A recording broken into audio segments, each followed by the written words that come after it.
Europe 1, il est 6h11. La suite du journal, Hélène Zélani, Mathieu Béliard. 9 novembre 1989, il y a quasiment 30 ans, en une nuit, c'est la fin de la guerre froide. Oui, avec le mur qui tombe à Berlin, c'est le rideau de fer tout entier qui se soulève et ouvre la voie à la réunification de l'Allemagne et à l'élargissement de l'Europe.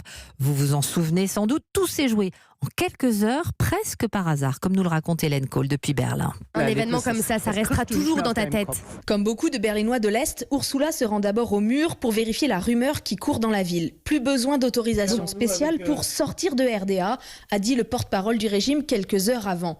En réalité, il s'est trompé en lisant ses notes.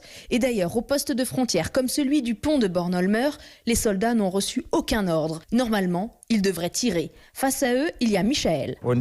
La police est arrivée. Elle voulait nous refouler, mais on est resté là sans bouger. Finalement, en hésitant, un soldat prend l'initiative de lever les barrières. Ursula se souvient. Rien que de traverser ce pont, c'était un sentiment immense de libération. Michael se retrouve à faire la fête avec des inconnus sur la grande avenue de Berlin-Ouest.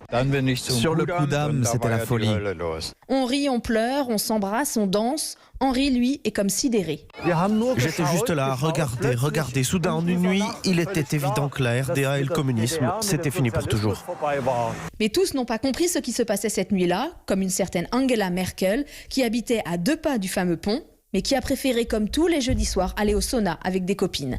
Berlin, Hélène Cole, Europe 1.